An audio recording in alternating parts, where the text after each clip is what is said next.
I'd like to welcome Julia Turshen. She's a longtime friend of mine, and she's a writer and recipe developer.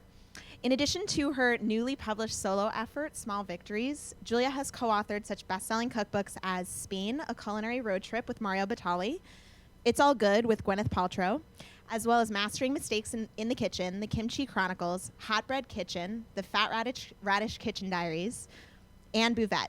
She also hosted the first 2 seasons of Radio Cherry Bomb, which is a podcast.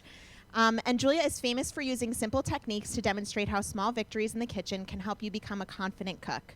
So we are very excited to have her here at Google to show us all how it's done. With that, I'll hand it over to Julia. Thanks, Karen. Thank you. I think Karen left out, she said we're old friends, but Karen's my oldest friend. We met in the 3rd grade, and we've been friends ever since. So this is just great to be here, and it's full circle. And I'm just so happy to meet all of you. So I have this new book, Small Victories, which I think you're all going to get a copy at the end. It came out yesterday. I'm super excited about it. This is my first time talking about it in front of anyone but a mirror. So this is awesome. So I thought I'd tell you a little bit about the book and a little bit about the recipe that I'll demonstrate, and then we can eat some of the recipe. And I would love to answer any questions you guys might have. So my first question is if I worked at Google, I don't think I would maybe ever cook because you guys have such amazing food, but how many of you cook at home? Oh, that's awesome. Okay, cool. Okay, so I'm talking to home cooks. That's great. So Small Victories, the title is the same as just the whole concept of the cookbook, and it's basically approaching food, sort of thinking about small victories, which I think of as like tips or techniques that make cooking really approachable, really let you be like an intuitive cook, and just make it really fun. And so every recipe in the book is introduced by like a small victory, which is this tip or technique, and then every recipe is followed by a bunch of spin-offs, which are like variations. So once you know the tip or technique, you can make the thing, but you can also make X, Y, and Z. So it's sort of thinking about cooking in this very exponential way, which I feel like is kind of, to me, there's some sort of synthesis with everything you guys do at Google, and it's like this one thing, but it can be so many other things. So I was going to demonstrate the turkey and ricotta meatballs today, which are, honestly, I feel like choosing a favorite recipe from the book. It's like asking someone to choose their favorite kid or something. Like I can't, but this might be it. And they're especially special to me because they were the first thing I made for my wife, Grace, and she had told me about, she had just recently, right before we met, she had eaten these, I think they were veal and ricotta meatballs at a restaurant. She said they were so great, and I was like, oh my God, like, I love this girl, I want to impress her. So I was like, I'm going to try to make something. And so the first thing I ever brought to her apartment, which became our apartment, was my pot. So that's what I brought over, and I made her these meatballs, and anyway, we got married really soon after, so I feel like I don't promise, lifelong love or marriage, but it worked for me, so I highly recommend it. So we, yeah, I mean, whatever, like it can't hurt, right? So the sort of small victories in this recipe are a few. One is that the meatballs are really simple, and they don't take that many ingredients. And I'm going to combine turkey with ricotta because, as my mother-in-law recently said to me, because she made these, turkey, let's face it, is always dry. But it's, it's a nice sort of leaner, healthier option. And I think adding ricotta to it makes them just not dry and really sort of succulent in this great way, and in a way that sort of beef and pork can be, that turkey isn't always. And it also happens to make the meatballs totally gluten-free if that's important to you or the people you're cooking for, because you can, by adding the ricotta, you can skip the eggs and breadcrumbs that are normally in meatballs, which is kind of nice. And then I just pack them with a bunch of herbs. So we're going to make them, and then the simplest tomato sauce. And the other small victory is that I bake the meatballs instead of pan frying them, because it's just so much easier. It's a lot less mess. You're not like cleaning up like a spattered stovetop and everything. So those are some of the small victories. And then in the book, you'll see you can turn, once you know how to make these meatballs, you can take those techniques and make so many different kinds. So actually, my wife, Grace, runs this amazing website, Design Sponge, and this week I'm doing all these posts on lunchbox meals. So yesterday we did like a turkey merguez meatball with like cumin and harissa and flavors like that. So if you change the ingredients or, change the sauce, you can really have this whole other thing. So it's just great. So I'm going to start mixing them, but then I was hoping maybe to get a couple of volunteers to help me roll them. But first I'm going to wash my hands. But if there's anyone who might be interested in rolling them, you can also, there's sinks there, you can use this one. We've got some gloves if you'd like. But I'll just walk you through them because they're super easy. I also love meatballs because you can make a huge batch of them and keep them going for a while. And all the recipes in the book, I'm just going to throw that right there. All the recipes in the book, for the most part, just serve 4 people. But this one I purposely did a double batch because I always make extra, so I figured most people would want to, because who doesn't want meatballs in the fridge at any point? So it starts with just ground turkey. I definitely prefer dark meat for this, just because it's got a lot more fat and moisture in those things that just make them taste really good. And then we have ricotta cheese, which is just whole milk ricotta cheese, so I'm just going to add that. And then it really helps if you have someone like Marion who's going to chop up everything for you first. It makes it super easy. I highly recommend that. And then we're going to do, this is just chopped fresh parsley, and I love it because it's, gives them a lot of flavor, but also color. And they look nice and fresh. This is chopped basil. Add all of it? Yeah. Okay, it's all a portion. Awesome. I have to take you everywhere. I'm so excited. And then this is some grated Parmesan, which I'm putting in them, and we'll also put on them later because just Parmesan makes everything better. So why not put it in and on top, because life is short and it should be full of cheese. And some chopped fresh garlic, same thing, and some salt. So I just washed my hands for probably like the 5th time today, and I think hands are the best tool for this job, so I just mix it with my hands. But if you're kind of like, I'm not so into touching like raw meat, you can totally just do this with, one big mixing spoon. And that is literally it. Like, that's all you need to do to make this mixture. And then we're just going to roll them into, I like to do kind of like golf ball sized meatball. Hi, Jenny Posen. How are you? But you can make them really like small, like little like pulpatini, or you can make larger ones, like a big softball-sized meatball if you want. I guess that gets you into meatloaf territory, but there's nothing wrong with that. So as you can see, they have a lot of, they're sort of as green as they are pink, and I love having that many fresh herbs. And anyway, so is anyone interested in rolling? Yeah? Oh, awesome. Amazing. Okay, this is going to go really fast. So if you guys want to come up here, one thing that Marianne took out, which I love, is that ice cream scoop. And that means you can get really evenly sized meatballs, which is awesome. But you can also just kind of freeform it. They don't have to be like super perfect. I'm a big fan of food that's like not totally perfect. I love homemade stuff just in general and in theory. So anyway, so if you guys want to help me out, we can use this, or just, do it about that size. Yeah, go for it. And yeah, go for it. And we'll roll them out and put them here. Yeah, you can use that if you'd like. And maybe while you guys are rolling those out, I'm going to walk you through the tomato sauce that after we bake the meatballs, they're going to just simmer in the sauce. You can also, my really close friend Larry, he has I hope he doesn't mind me saying this, he's got bad acid reflux kind of stuff. Like, a lot of people have that. So you can skip the sauce. You can just bake the meatballs, eat them on their own. They're delicious. There's a lot of flexibility.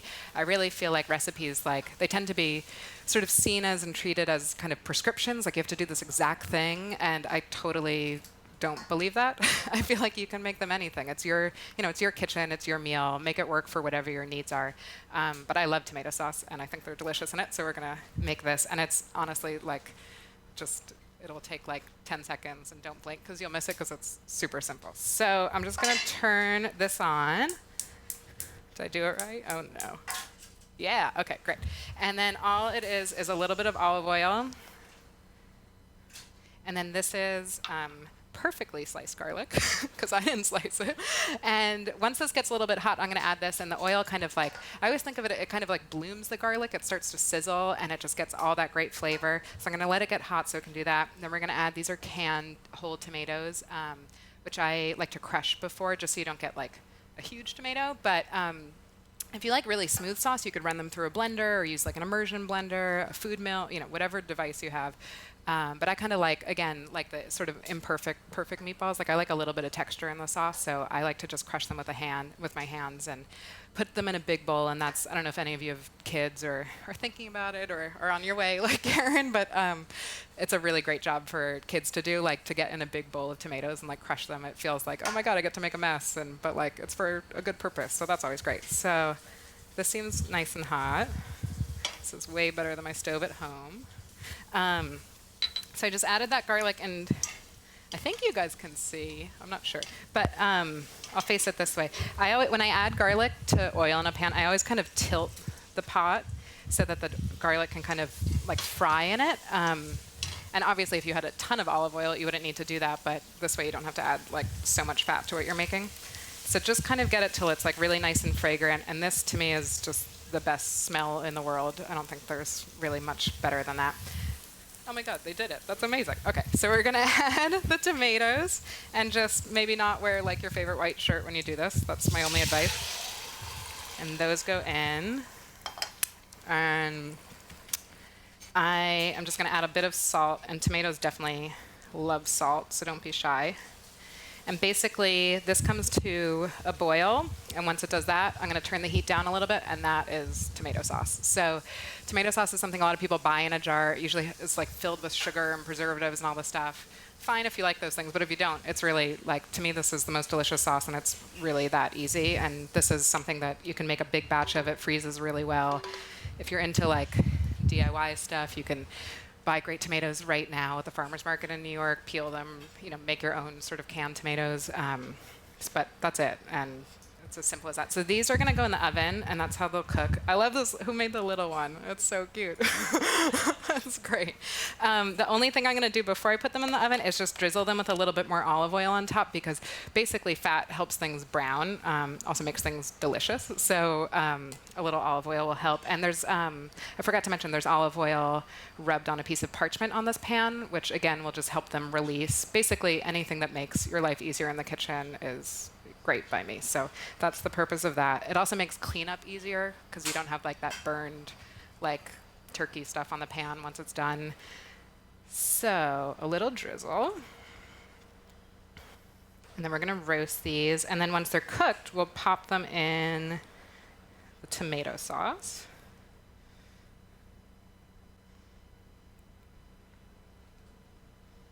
Okay. Awesome. So I'm going to stick them in here. I think we're at 425, which is, I feel like a temperature I tend to do a lot of things at. And we're going to cook them for, I can't remember how long. I think like 20, 25 minutes, but you just sort of check them. I'm going to check this to see what I told you, because let's see if I'm right. Oh yeah, about 25 minutes. That's good. But I'll probably check them around 20. And since we have 2 trays, in 10 minutes, I'm just going to flip them just so they cook really nice and evenly. And then we'll pop them in here. And those are turkey and ricotta meatballs. And they're one of my favorite things. And I hope you enjoy them. And so that you don't have to wait for 20 minutes, we have some already cooked, and they're bubbling away right by Deborah. And we also have some pasta, because I just feel like there's nothing better than meatballs on spaghetti. But these are also something that, like, I love, like a big bowl of like something like really garlicky broccoli rabe next to a pile of meatballs. It's like a little healthier, it's a little lighter if you're trying to avoid things like carbs. But if you're not, then you can just eat this all to yourself, which is what I would love to do. And they're also really delicious on polenta or rice. Anything that's going to help absorb that sauce is really like going to be your friend here. Maybe like a piece of garlicky toast or something like that.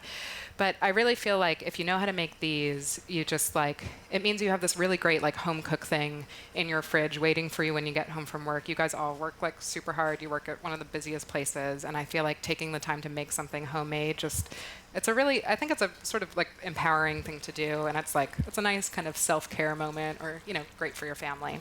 So those are the meatballs. So I would love, maybe we could have people try them if that works out. And oh yeah, and I would love to know if you have any questions about meatballs, cookbooks, anything. Yeah, please. Yeah. Mm-hmm. Sauce, when you had made it before, like you kind of crushed it beforehand. Yeah. Did you add anything special to that, like any herbs, or just nothing? All the herbs go into exactly into the meatballs. Sometimes I like to that moment when you add the tomatoes to the hot sort of garlicky oil, sometimes I like to throw like 1 or 2 whole sprigs of fresh basil, just the whole thing, like you don't even take them off, and just let it cook as the sauce cooks, and then I pull it out at the end, and it gives like a really nice flavor. But you can, I mean, if you want other herbs, like you could put like finely chopped thyme or rosemary, any of those kinds of like woody herbs. And this sauce also can go in a lot of different directions. Like if I'm making like those sort of North African meatballs I was talking about, like with the cumin and stuff, sometimes like I'll put a cinnamon stick in the oil and then add the tomatoes, and it like, it's one ingredient, but it makes it this whole different thing, and it just gives it this whole new like layer of flavor. So that's a really nice thing to do. But this is kind of like the baseline, and then you can go anywhere. I'm sorry, I have one more question. Yeah, please. Yeah. So if you're not going to like kind of professionally can it, jar it, Yeah, don't need to do that. Yeah. how long would that stay good? I would say it would stay good for definitely at least like a week in the fridge. And if you don't want to do the canning and jarring and stuff, I highly recommend just putting it like in a quart size Ziploc, or whatever brand of plastic bag you like, and then freeze it. And when I do that with soups a lot and tomato sauce, and I put it in the bag and then I lay it flat in the freezer, and then once it's frozen you can kind of stack them up and make like files. So you can have your like super sauce filing cabinet in the freezer. It takes up like a lot less space, which is a premium in New York. And it makes it really easy. Also, you can do it in a smaller size bag, and then you can pull out, like if you're just cooking for yourself or just 1 or 2 other people, like you don't have to defrost like this huge thing just to get like a little bit. So, yeah. Awesome. Thank you. Yeah, of course. Thank you. For those of us who don't cook a lot, Come over. what do you recommend starting with? What are some good recipes to begin with? That's a great question. I think this is a really good recipe, mostly just because they're delicious and they're like pretty easy to make, and you can make such a big batch, as I was talking about. I think I may have. Oh no, it's on. Sorry. There's also. It really depends on what you like to eat. I think if you. If you enjoy chicken, there's a roast chicken in Small Victories, which is kind of like, there's a roast chicken in every cookbook, I know, but this one I really believe in so much because it sort of teaches you all these great techniques that aren't techniques, they're just easy. I mean, like I'm thinking about taking the chicken out so it's at room temperature before it goes in the oven, so you're not putting this ice cold thing in a hot oven and like why isn't this cooking? So it's like doing a simple thing like that will make a big difference. It's got a really nice mix of like salt and rosemary and lemon and garlic and just all the things you want with a roast chicken. So that's a really great place to start. And I feel like roasting a chicken is kind of like, I feel like if you can do that in the kitchen to get started, it makes you feel like you can kind of do anything. But if you're vegetarian, obviously don't roast the chicken because that would probably make you really bummed out. So yeah, it really totally depends on what you want to eat. But I would say those 2 are my favorite starting points.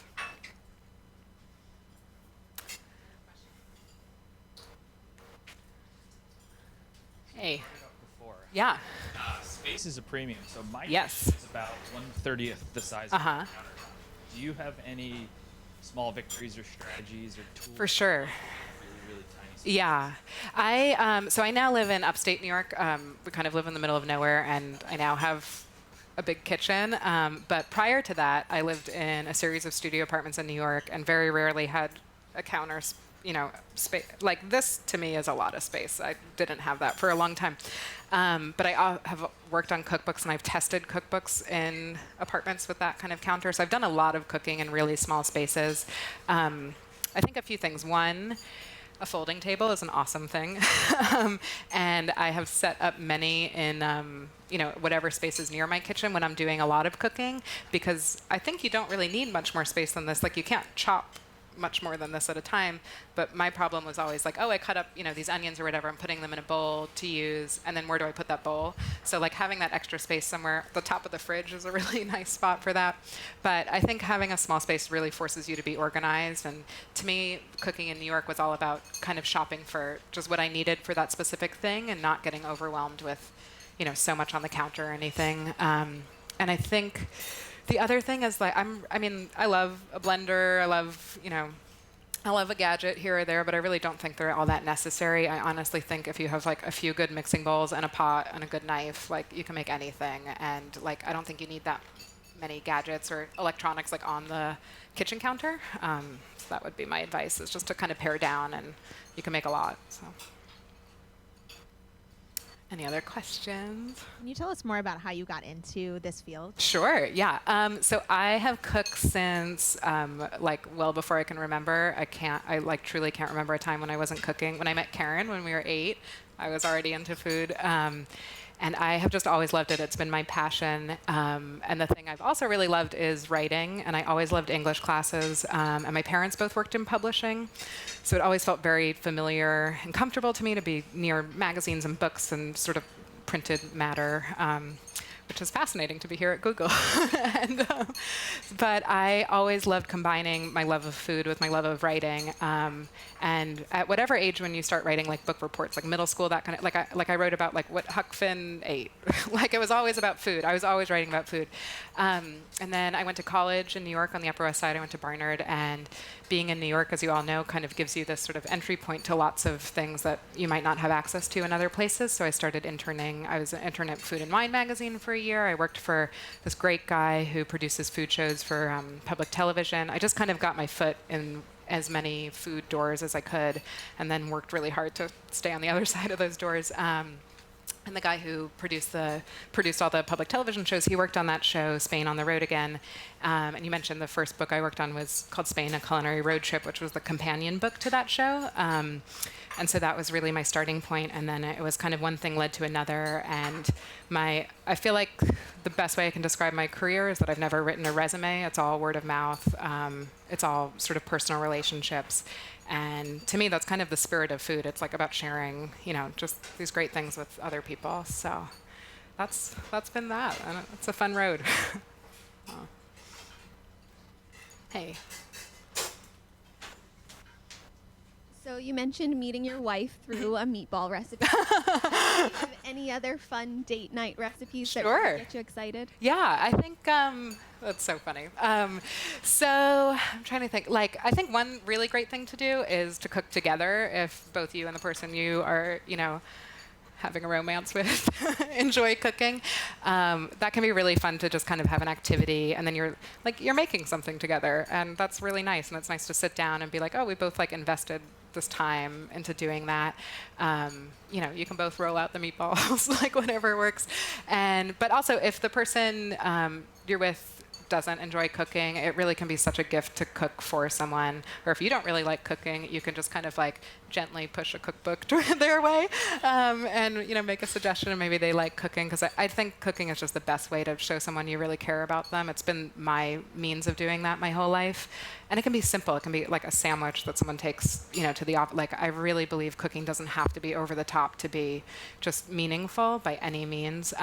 So some good things to make at home. There's a recipe in Small Victories for, if you like fish, it's a really easy recipe, and it's basically, you take a sheet pan, like the one we had the meatballs on, and you put either chopped tomatoes or cherry tomatoes, a little garlic and oil, roast it, and make this kind of roasted tomato base.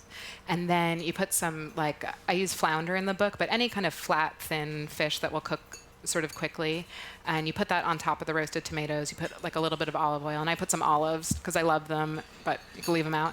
And you just put that back in the oven, and it takes 10 minutes. And it's this, it's really it's kind of a really elegant dish, but it's so easy. And it's you're not dealing with searing fish in a hot pan, and it's going to overcook, and it's going to make your apartment smell like a seafood restaurant for a week. And there's also another fish that's wrapped in parchment and has something called tremula, which is the sort of North African kind of, sort of like a pesto. It's got cilantro and cumin and those kinds of flavors. That's really nice because, again, you're not dealing with smoky fish stuff in a small space. And those two are pretty quick to put together and kind of just a little bit elevated. I don't know, making fish at home always feels a little special to me. So I feel for a date kind of thing, that would be great. And if you don't like fish, I really always go back to the roast chicken. I just think it's the best thing. So I'll ask one more. So favorites, because I suppose you don't always eat your own food. So do you have any favorite restaurants in New York City? Sure, yeah. Yeah, my friend Mario Batali, who I know is coming to do an event, I think, at some point, he has a line that I love, which is his favorite thing to eat is anything anyone else makes. So I totally get that. Now that I don't live in the city, it's sort of helped me feel very clear about the places I do love to come to, because my time here is much more limited than it used to be. And honestly, the 3 restaurants I love more than anything are very close by. They're Buvette, Via Carota, and Isodi. And Buvette, full disclosure, I worked on the Buvette book, so I'm totally biased, but so happily biased. And Jody Williams runs Buvette. She's amazing. She's one of the funniest people in the world. She's so talented. It's a little, if you haven't been there, it's tiny. It's nothing like Google. It's this big. And it's basically like stepping into like a little slice of Paris. It's really special. It's like a very sort of, you feel transported, which is, I think, one of the best things you can feel in a restaurant. And you can go there any time of day, which is great. So you can get like a little breakfast or just a coffee. You can have a full meal if you want. I just think it's really special. And then Jody's partner in life and business runs Isodi, which I hate to tell a big group this because it's already hard to get into, but I think it's the best restaurant in New York. It's the most amazing Italian restaurant. It's on Christopher Street. And then together they run Via Carota on Grove Street. And I just think they put their heart into everything they do, and they just kind of embody the spirit of hospitality. They really make you feel taken care of, and their food is just delicious. So those are my 3 go-tos. And you can go to all of them in one night because they're all right there. Yeah. Any other questions? What do you think of the meatballs? Good? Yeah? Awesome. Okay, cool. That's great to hear. That's great. I have a good Google story. Is it okay if I tell that? Because I was thinking about coming here and ways, because I was talking about like loving print so much, but also like Google has really changed my life as a cookbook author, and I'm not just saying that. And one of the ways I was thinking that has happened is I'm really bad with time, but I guess a couple years ago I was working on, and maybe it came out a year or 2 ago, a book called the Hot Bread Kitchen cookbook.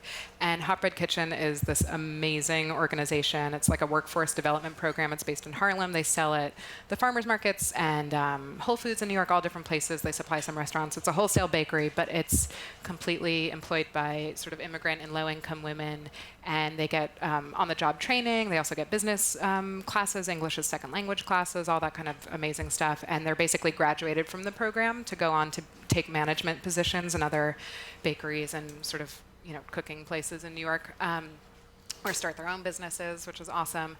And when I was, the other great part about it is everything they make is inspired by the women, or recipes are contributed by them. So they have the most sort of eclectic, interesting, amazing roster of things. So they make like the best Jewish challah and bialys, but they also make like incredible tortillas and Moroccan flatbreads.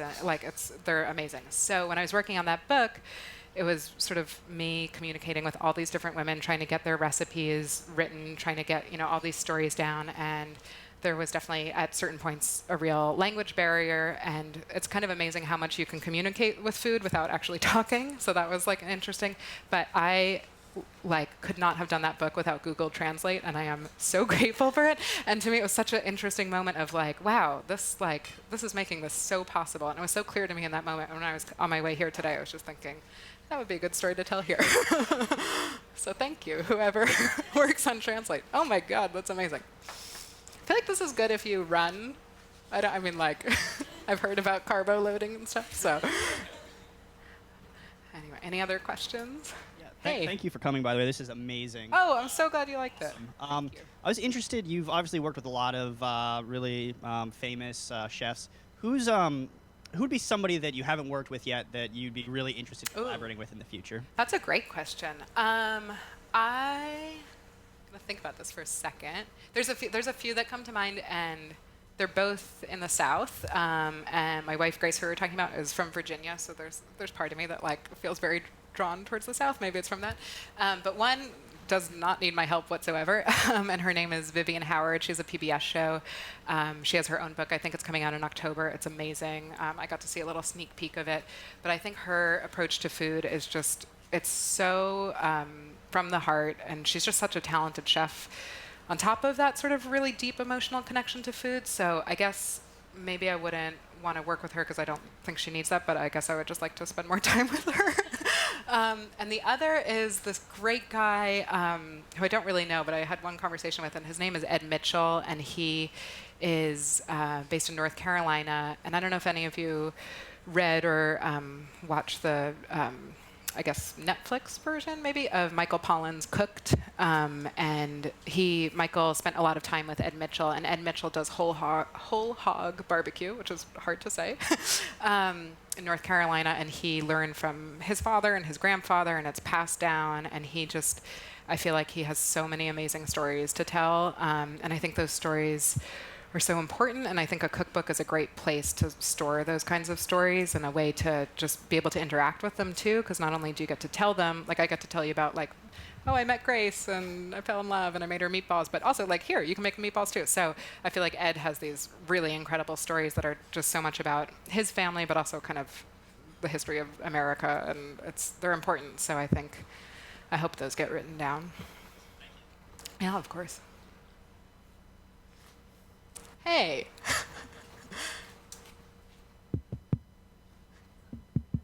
Okay. Do you have any foods that you hate working with? Ah. Or any ingredients you hate working with, but you know they're fan favorites? Okay. So you have to work with them anyway. Great question. I really I feel like I don't really dislike any food. And Grace was poking fun at me yesterday because I can't even remember what I was eating. And I was like, oh, God, I love this. This is the best thing I ever had. And she's like, you say that about everything. Like, everything's the best thing you ever had.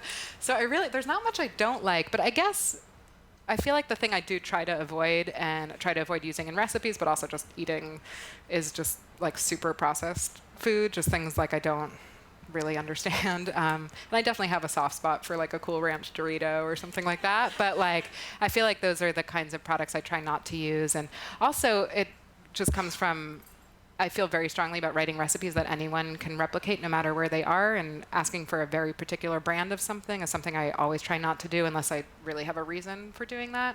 And if I do, I'll always give you like a substitution because it's hard in New York because you can find anything, but in a lot of places you can't. So.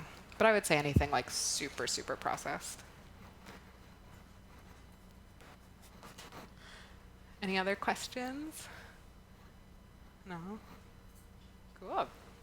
Well, this was super fun, and I hope you guys try the meatballs and maybe try some variations. And I guess the only thing I forgot to mention is my sort of fantasy with Small Victories and offering all the variations and riffs on the recipes is I can't wait to see what people make that, like, it's inspired by the recipe but isn't the recipe. Like, I feel like I tried to be as creative as I possibly could, but I think there's something about cookbooks and how people participate with them and try them on their own that makes it this kind of collaborative thing. So if you have any other ideas for meatball riffs, I'd love to know them. Hashtag Small Victories Cookbook. And that's it. Cool. Thank you all so much. Thank you.